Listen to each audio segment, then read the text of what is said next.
Okay, next polysaccharides.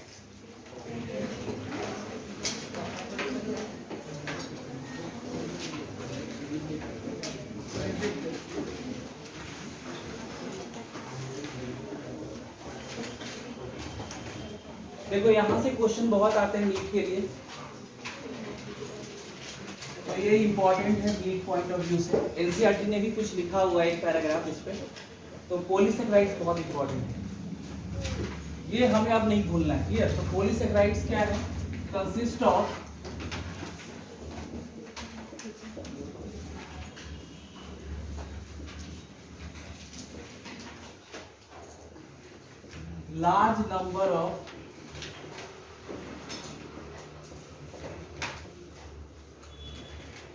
large number of monosaccharides or monosaccharide units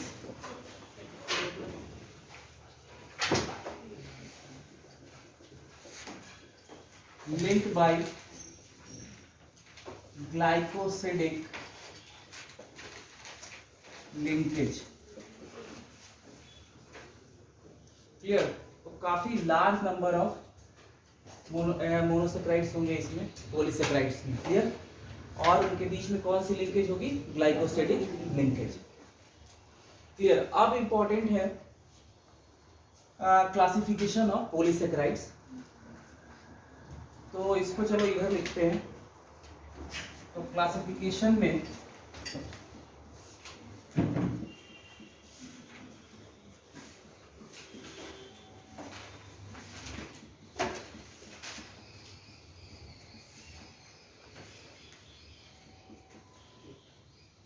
कुछ point इसमें पहले कुछ और भी ऐड कर सकते हो आप, जैसे these are also called as glycans, polysaccharides are also called as glycans। glycans क्यों बोलते हैं? क्योंकि काफी सारे मोनोसेक्राइड यूनिट हैं और सारे किससे लिंक्ड है? ग्लाइकोसिडिक बॉन्ड से, तो वहीं से ग्लाइकोसिडिक से वर्ड आया है ग्लाइकन्स। तो लार्ज नंबर ऑफ, पूरा ही लिख देते हैं, लार्ज नंबर ऑफ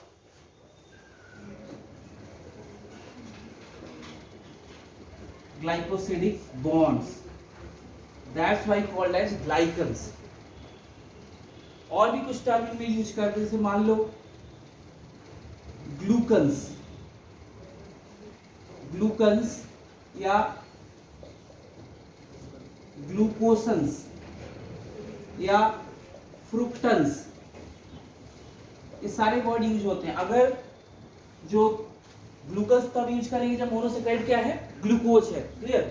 तो अगर हाँ ले जाइए, अगर मोनोसेक्राइड ग्लूकोज है तो क्या बोलेंगे पॉलीसेक्राइड को? ग्लूकन्स। ओके, फ्रुक्टन्स या फ्रुक्टोसन्स, यानी फ्रुक्टोज है तो फ्रुक्टन्स। ओके, तो इस तरह से टर्म आपको लिखा हुआ मिल जाएगा, तो इस तरह से नाम होता है। तो अगर फ्रक्टोज है तो फ्रुक्टन्स, क्लियर? ग्लूकोज है तो ग्लूकन्स, इस तरह से नाम है इनके।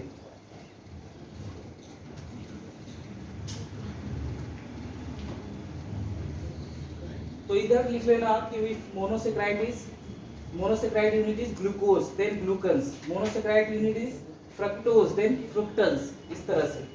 तो ये on the basis of monosaccharide है, यहाँ पे ये सारे क्या है? मोनोसेक्राइड्स हैं।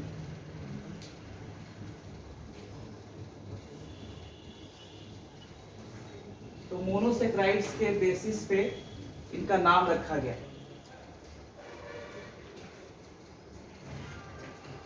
Clear?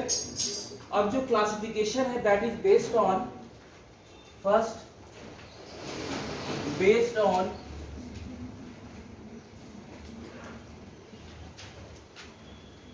monosaccharide units, based on monosaccharide units। इस पे क्वेश्चन बहुत बार नीट में आया हुआ है, इट इज वेरी इंपॉर्टेंट। तो classification of polysaccharide based on monosaccharide units दो तरह के हैं, होमोपॉलीसेक्राइड homopolysaccharides and second is heteropolysaccharides.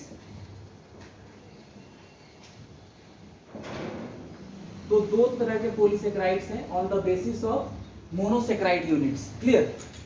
Homo means एक ही तरफ का. जब एक ही तरह का ग्लूकोज हो या फ्रक्टोज हो, एक ही तरह का अगर मोनोसेक्राइड है तो क्या बोलेंगे उसको?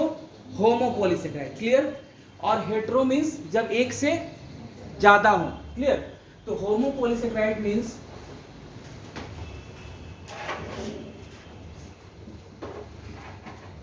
polysaccharides having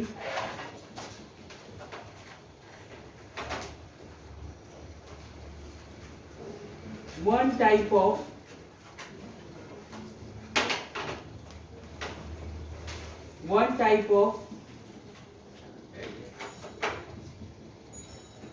monosaccharide unit. One type of monosaccharide units, then it is called as homopolysaccharide. यहाँ पे polysaccharide having more than one type of, यहाँ पे क्या होगा? polysaccharides having more than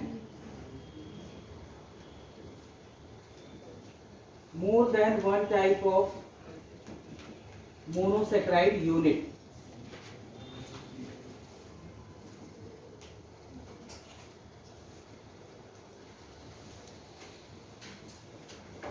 unit तो उसको बोलेंगे हेटेरोपॉलीसेक्राइड.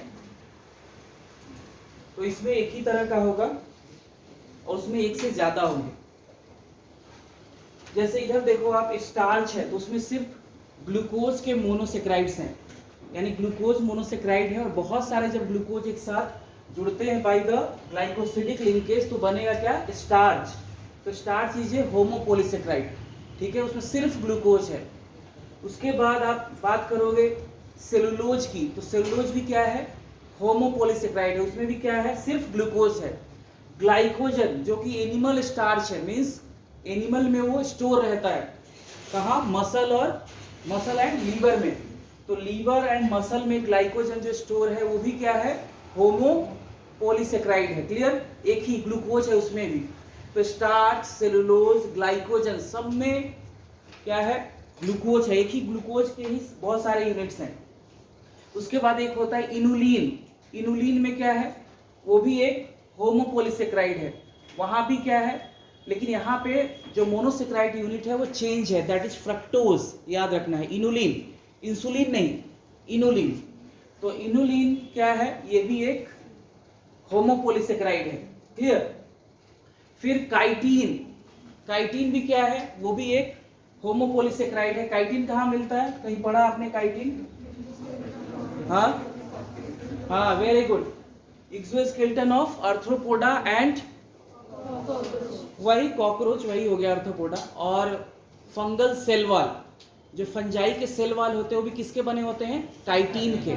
हाँ, थोड़ा सा कॉम्प्लेक्स पॉलीसेक्राइड है लेकिन क्या है? ये भी होमोपॉलीसेक्राइड ही है काइटिन. उसमें जो यूनिट है दैट इज नाग, ये वाला नहीं, क्या? N acetyl glucosamine. ओके, तो एन एसिटाइल ग्लूकोसामाइन का है.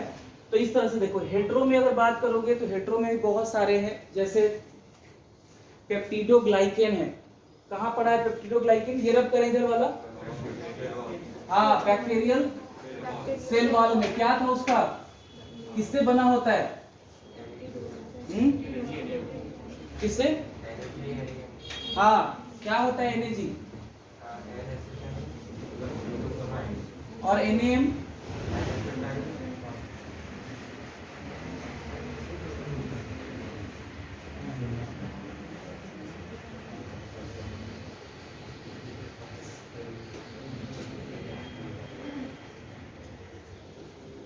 तो आप होमोपॉलीसेक्राइड वाले में ही नीचे लिखना. इसमें क्या है? देखो एग्जांपल्स. First, starch. स्टार्च है. इधर मोनोसेक्राइड यूनिट लिख रहा हूं मैं. इधर है मोनोसेक्राइड यूनिट्स। तो स्टार्च में है ग्लूकोज, क्लियर, सिर्फ ग्लूकोज है इसलिए ये होमोपॉलीसेकेराइड हो गया। देन ग्लाइकोजन, ग्लाइकोजन में भी ग्लूकोज। देन इनुलिन, इसमें फ्रक्टोज। ये सारे नाम याद रखने, ये जरूर आता है इसमें से, ठीक है ना, ये बहुत इंपॉर्टेंट है। वो सारा कुछ आप भूल भी सकते हो, क्या रिड्यूसिंग था क्या नहीं था, जो भी था स्ट्रक्चर इसमें नहीं भूलना है, क्योंकि एक बार वो फिर पढ़ने को मिलेगा ऑर्गेनिक में, ये फिर दोबारा नहीं मिलेगा और इससे क्वेश्चन आते हैं नीट में, ये बहुत इंपॉर्टेंट है, एनसीईआरटी में मेंशन है। तो स्टार्च, ग्लाइकोजन, इनुलिन, फिर सेलुलोज, सेलुलोज भी बना हुआ है ग्लूकोज का। फिर देखो काइटिन, काइटिन में एन एसिटाइल,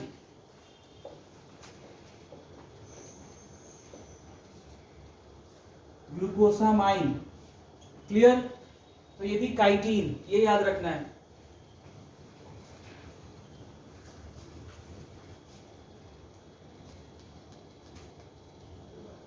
तो स्टार्च हो गया, ग्लाइकोजन हो गया, सेलुलोज हो गया, काइटिन हो गया, इनुलिन हो गया, सारे होमोपॉलीसेकेराइड हैं।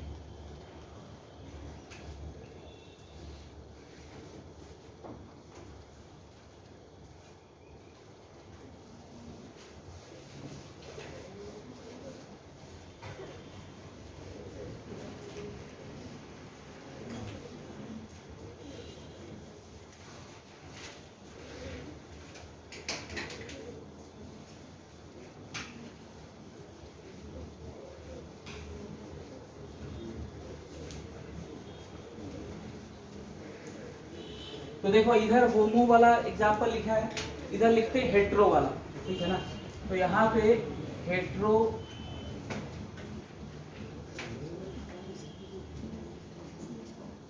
पॉलीसेकेराइड्स, एनसीईआरटी पढ़ोगे एक भी नाम नहीं लिखा हुआ है हेट्रो पे, तो क्वेश्चन भी ज्यादातर उन्होंने पूछा है कि होमो पॉलीसेकेराइड इसमें कौन है, क्लियर। हेट्रो पॉलीसेकेराइड का एक भी एग्जाम्पल एनसीईआरटी में आपको नहीं मिलेगा। हेट्रो पॉलीसेकेराइड में पेप्टिडोग्लाइकेन ये प्रेजेंट होता है बैक्टीरियल सेल वॉल में, और इसमें होगा NAG plus NAM. NAG is N acetyl glucosamine और नाम इज एन एसिटाइल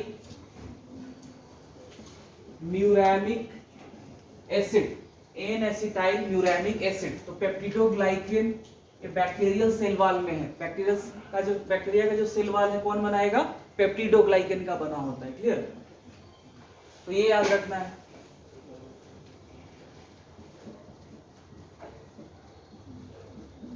फिर हेमीसेलुलोज, हेमीसेलुलोज भी एक हेट्रोपॉलीसेकेराइड है।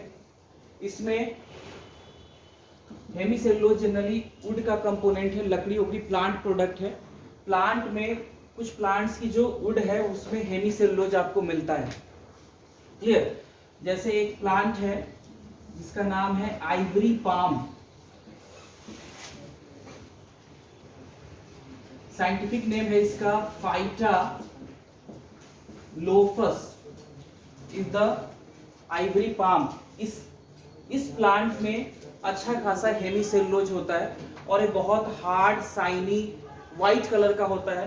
तो इसको हम यूज करते हैं, एक तो बिलियर्ड्स बॉल देखा है, छोटे छोटे बहुत कलर के बॉल होते हैं, और प्लस आर्टिफिशियल आइवरी, उसको बनाने में हम इसको यूज करते हैं। आगे मैं लिखवा दूंगा, अभी बस ये देखो कि हेमीसेलुलोज में कैसे हेट्रोपॉलीसेकेराइड है। तो इसमें कौन कौन से मोनोसेकेराइड यूनिट हैं ये देखना है। अगर याद रहता है आपको तो सही है, नहीं तो कोई क्वेश्चन अभी तक नीट में आया नहीं है ऐसा कि हेमीसेलुलोज में क्या मोनोसेकेराइड यूनिट है। तो अगर याद रहता है सही है, नहीं याद रहता तब भी ठीक ही है, कोई प्रॉब्लम नहीं है। तो हेमीसेलुलोज में ऐसे आप याद रख सकते हो। कैसे याद रखोगे, तो ऐसे रखना है यार, Arab girl and X man, Arab girl X man, Arab for arabinose, girl से गैलेक्टोज, एक्स से जाइलुलोज और मैन से मैनोज। ये चार इसमें मोनोसेक्राइड होते हैं और उससे हेमिसेलुलोज बनता है। तो किसी का नाम मतलब किसी का मोनोसेक्राइड यूनिट याद नहीं रखना, इधर याद रखना है सारा। पेप्टिडोग्लाइकेन का याद रख सकते हैं, ये इंपॉर्टेंट है, उसका नाम और नाम याद रखना है। हेमिसेलुलोज इन सब का अगर याद रहता है तो सही है, नहीं तो ज़्यादा हमें टाइम इस पे वेस्ट नहीं करना।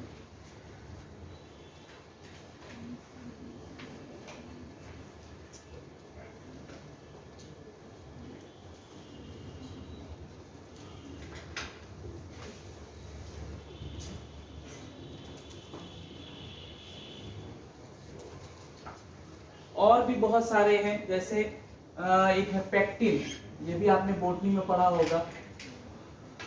पेक्टिन तो ये प्लांट सेल वाल में होता है, ये भी पेक्टिन, और वहाँ पे जो फाइबर्स हैं, सेलुलोजिक फाइबर्स, उनको अटैच करके रखता है।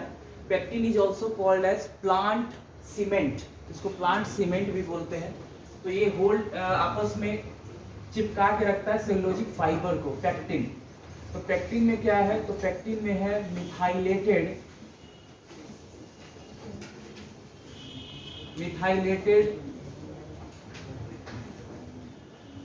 ग्लैक्यूरोनिक एसिड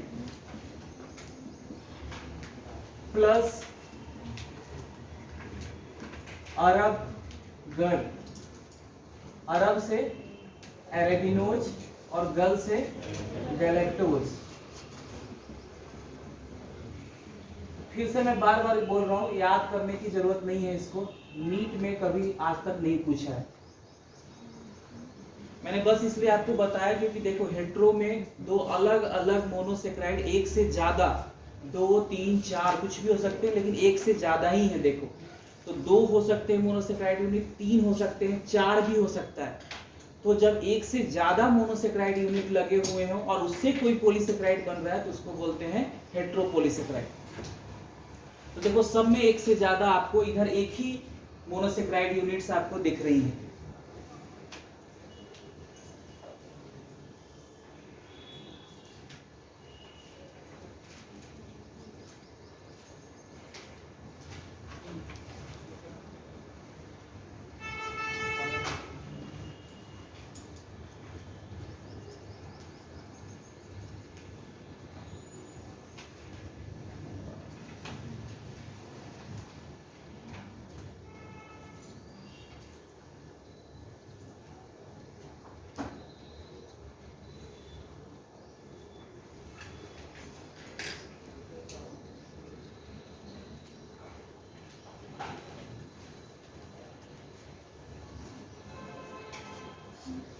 तो अभी तक जो क्वेश्चन आया है वो इसी पार्ट पे आया है, होमोपॉलीसेक्राइड से। तो ये वाला बहुत इंपॉर्टेंट है, ये याद रखना है अपने को, ठीक है।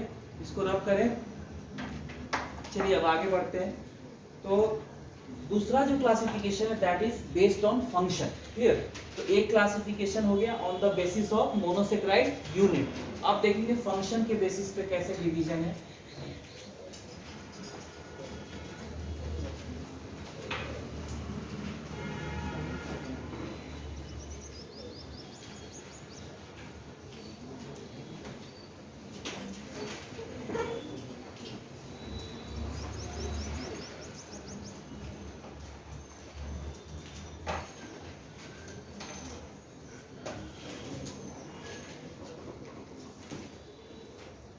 बेस्ड ऑन फंक्शन, सेकेंड जो क्लासिफिकेशन है पॉलीसेक्राइड का that is on the basis of function.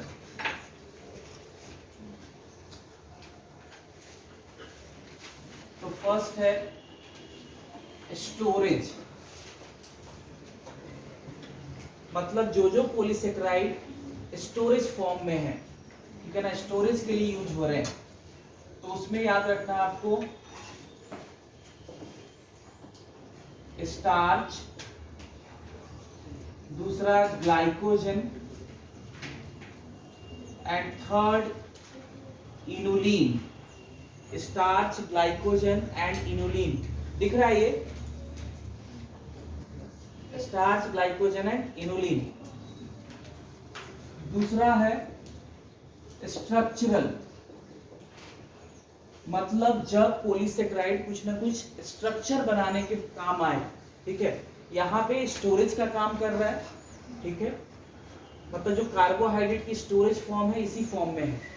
अब स्ट्रक्चरल है, यानी कहीं ना कहीं स्ट्रक्चर बना रहा है किसी न किसी पार्ट का।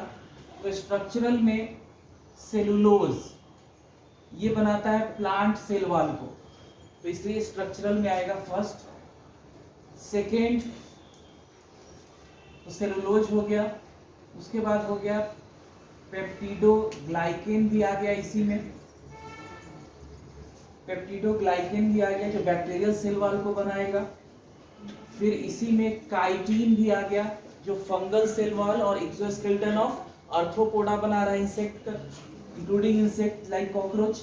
तो सेलुलोज, पेप्टिडोग्लाइकेन, काइटिन यही आ जाएगा, ठीक है। तो इस तरह से याद रखना है इनको। और थर्ड होते हैं म्यूकोपॉलीसेकेराइड। इन सबको रब कर दें। Next is म्यूकोपॉलीसेकेराइड्स।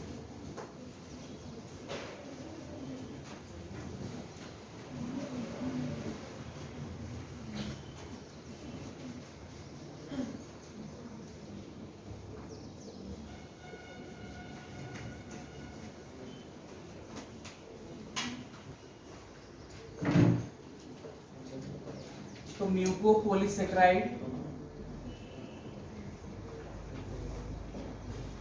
म्यूकोपॉलीसेकेराइड ये कॉम्प्लेक्स टाइप के, these are complex polysaccharide।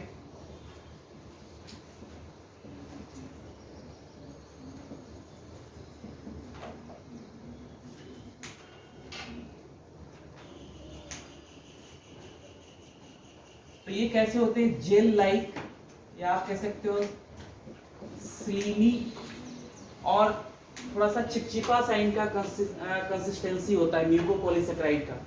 जैसे आप आसपास देखो कहाँ मिल जाएगा, तो भिंडी, भिंडी यानी लेडी फिंगर है ना, पतली होती है बिल्कुल। तो लेडी फिंगर में आप कट करोगे तो एक चिपचिपा सा आपके हाथ में लगेगा, ठीक है ना, स्टिकी सा कुछ।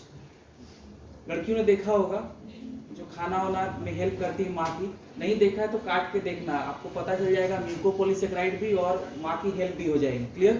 तो भिंडी में, या नहीं भी तो आप जब एलोवेरा जेल देखते हैं या एलोवेरा से जो निकालते हैं, दैट इज ऑल्सो म्यूकोपॉलीसेकेराइड। बिल्कुल जेल जैसा होता है, काफी उसमें मॉइस्चर होता है, ठीक है ना।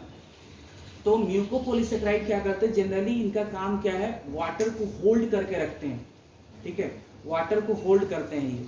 तो म्यूकोपॉलीसेकेराइड आपको भिंडी में दिख जाएगा, उसके बाद एलोवेरा में मिल जाएगा आपको, उसके बाद थर्ड एक होता है प्लांट, उसका हस्क, मतलब उसका पाउडर्ड फॉर्म में लेते हैं हम, प्लांटेगो वाटा।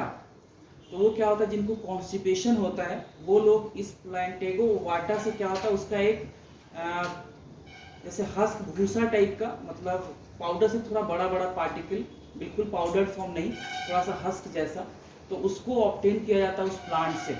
और जिसको कॉन्स्टिपेशन है वो रात में उसको पानी में डाल देते हैं और सुबह में उसको पी जाते हैं, ठीक है ना। तो that is isabgol. Plant is scientific name is Plantago ovata, और उसका जो कॉमन नेम है दैट इज इसबगोल। इसबगोल की भूसी बोलते हैं, किसी भी आयुर्वेदिक स्टोर पे आपको मिल जाएगा। तो वो क्या करता है, वो वाटर को होल्ड करता है। कॉन्स्टिपेशन कब होगा, जब या तो ड्राइनेस है स्टूल की, जो भी हमारा पॉटी है बिल्कुल ड्राई हो चुका है, तो मूव कैसे करेगा, जहाँ तहाँ बिल्कुल वहीं पे रह जाएगा, मूवमेंट उसकी नहीं हो पाएगी। तो जब कोलोन में स्टूल या फीकल मैटर या पॉटी बहुत टाइम तक रह जाए, पास हो ही नहीं, वहीं पे रह जाए कोलोन में ही, ठीक है, तो इसी को बोलते हैं कॉन्स्टिपेशन। और इरेगुलर बाउल मूवमेंट हो, मतलब जो एक्ट ऑफ डेफिकेशन है जो बाथरूम के लिए हम जाते हैं, जैसे एक हमें फील होता है ना, दैट इज बाउल मूवमेंट, कि अब जाना चाहिए बाथरूम, तो दैट इज बाउल मूवमेंट।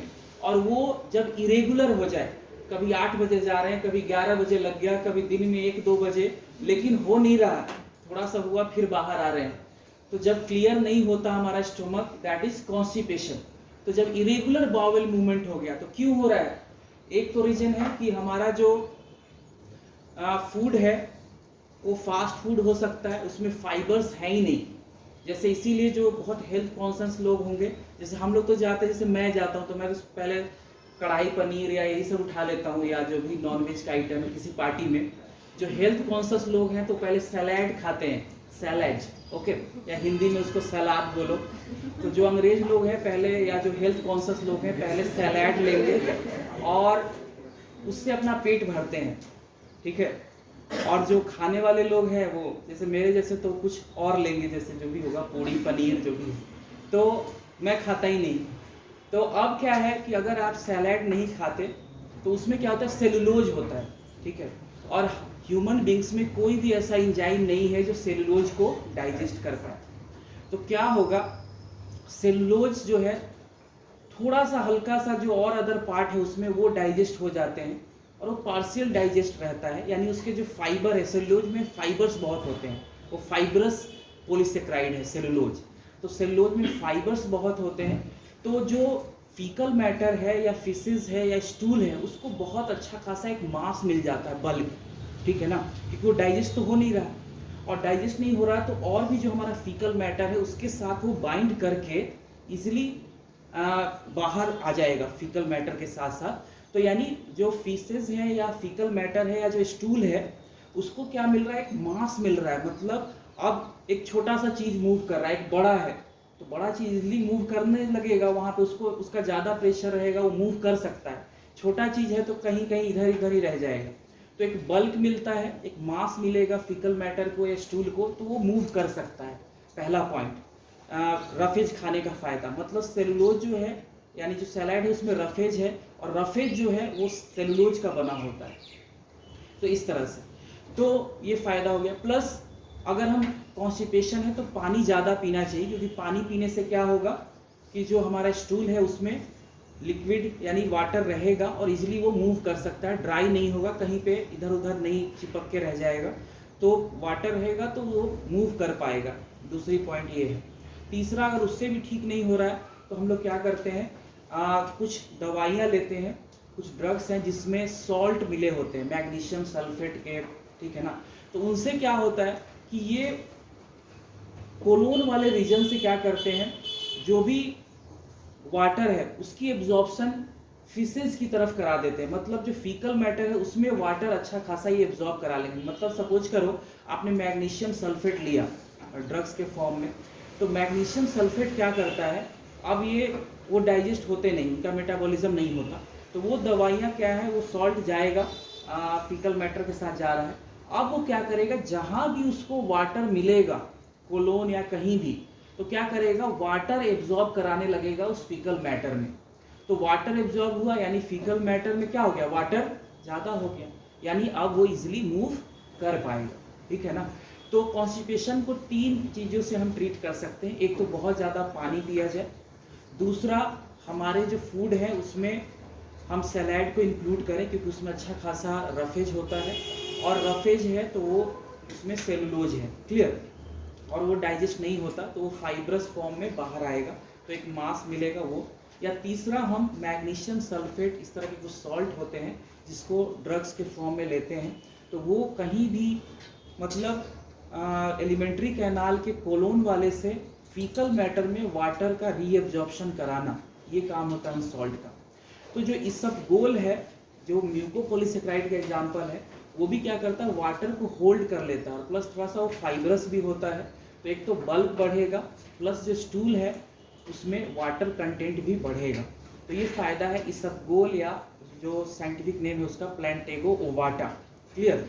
तो इस तरह से आपको म्यूकोपॉलीसेक्राइड हर जगह दिखेगा, अपने डेली रूटीन लाइफ में भी आपको दिख जाएगा म्यूकोपॉलीसेक्राइड। तो म्यूकोपॉलीसेक्राइड में मतलब जो केमिकल्स हैं वो बाद में हम लोग पढ़ेंगे, बस एक थोड़ा सा आइडिया यहाँ पे लिखते हैं। जब सेपरेट इस पे आएंगे म्यूकोपॉलीसेकेराइड पे, तो हम देखेंगे कौन कौन से केमिकल फॉर्म में भी है ये। तो जैसे भिंडी में आपको भिंडी, ओकरा या लेडीज फिंगर भी बोलते हैं इसको,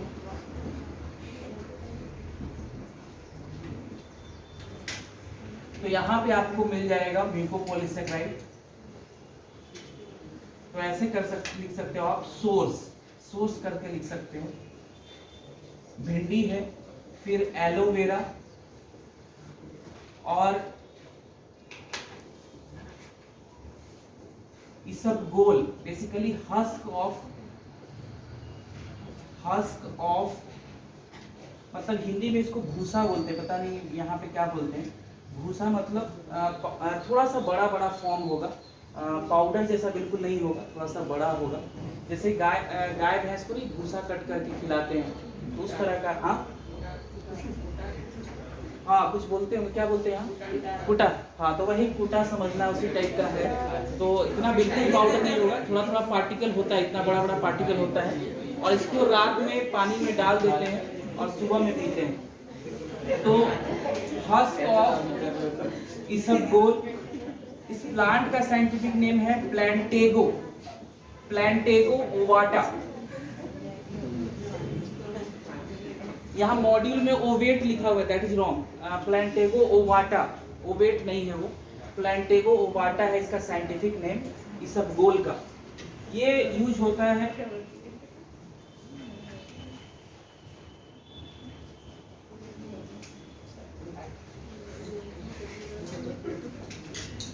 used to relieve constipation।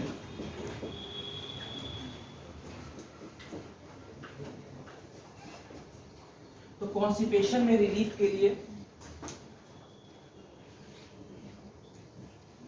ये यूज होगा।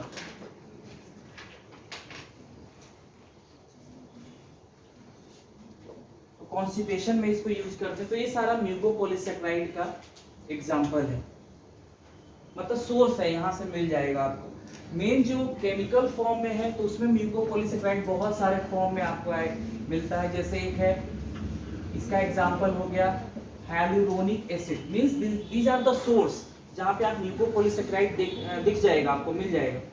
तो ये सोर्स है म्यूकोपॉलीसेकेराइड के। एग्जाम्पल में है जैसे hyaluronic acid, ये म्यूकोपॉलीसेकेराइड है। फिर सेकेंड हो गया heparin, that is also a mucopolysaccharide. Clear?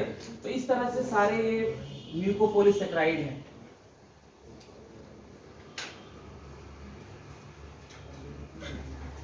फिर एक है कॉन्ड्राइटिन,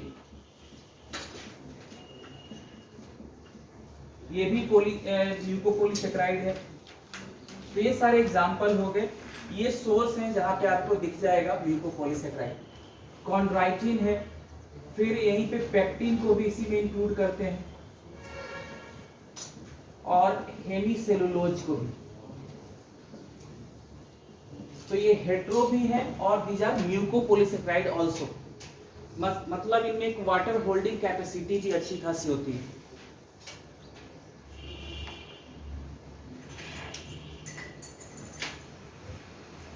तो जब म्यूकोपॉलीसेकेराइड पे आएंगे, थोड़ा सा हम लोग हल्का सा डिटेल पढ़ेंगे, ज़्यादा नहीं।